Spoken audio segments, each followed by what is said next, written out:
My name is Austin Coleman. I was deeply committed to creating a short film that honors the life and legacy of Fannie Hamer, a courageous leader in the fight for civil rights and model equality. My film will serve as a tribute to Hamer's relentless activism and call to action. Throughout this project, I aim not only to celebrate her courageous spirit, but also shed light on the ongoing issue of voter suppression.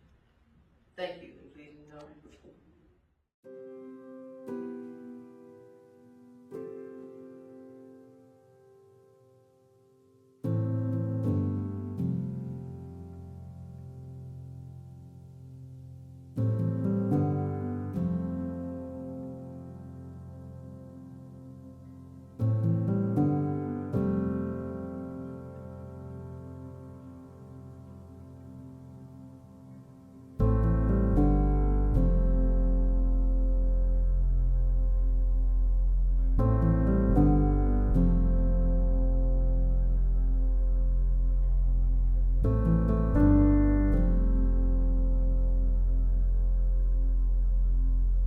Describe her as a hero. And a hero is someone who lives a life bigger than themselves. You know, I don't think that people really fully understand that when sexual assault happens to a woman, she describes it like a death. Usually that's how it becomes, that's how it's described. Let me tell you about the time and the day that I died.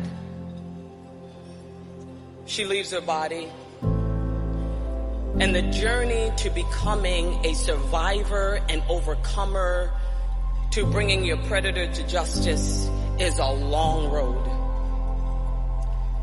And more than likely, she is suffering from post-traumatic stress disorder, dissociative disorder. She has flashbacks. She has eating disorders, suicide, depression. It is traumatic. And so if you can imagine. Mississippi is still a very rough place. People is not just walking up like they used to do in the past, walking out, shooting a man down or getting maybe 200 or 300 people carrying you out and lynching you, but it's in a more settled way. They can let you starve to death, not give you jobs. These are some of the things.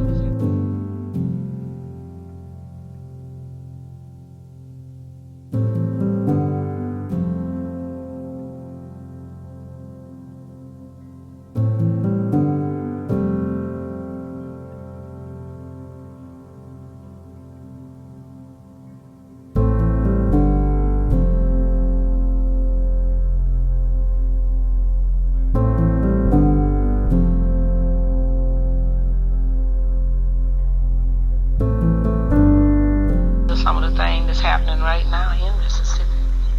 See, Mississippi is not actually Mississippi's problem. Mississippi is America's problem. Because if America wanted to do something about what has been going on in Mississippi, it could have stopped by now.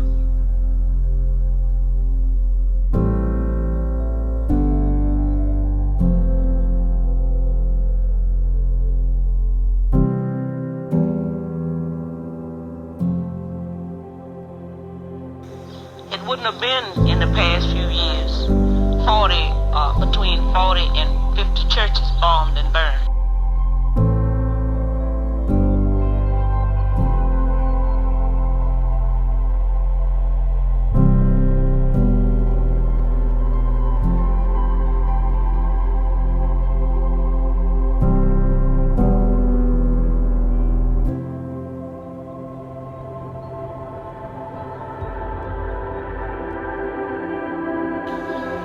You see, and this leads me to say, all of the burning and bombing that was done to us and the houses, nobody never said too much about that, and nothing was done. But let something be burned, by a black man.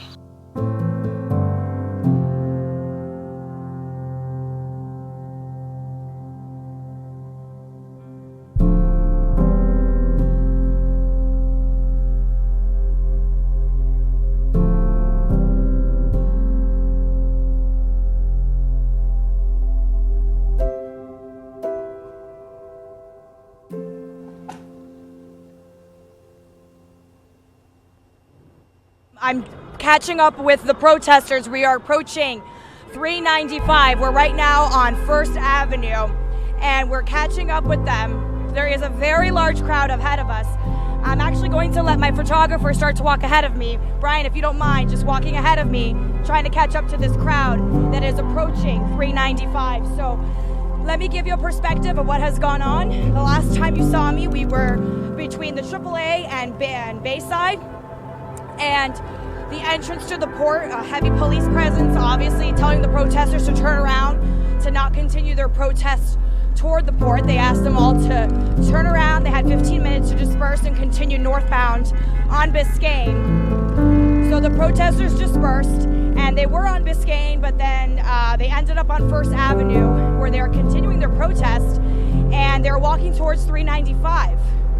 And it looks like, hard to tell from my angle, we are walking as fast as we can with the protesters. And then, my God, you see, the flag is drenched with our blood.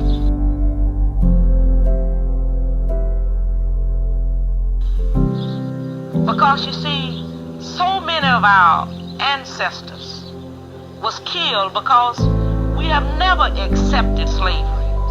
We had to live on it, but we've never wanted it. So we know that this flag is drenched with our blood. So what the young people are saying now, give us a chance to be young men, respected as a man.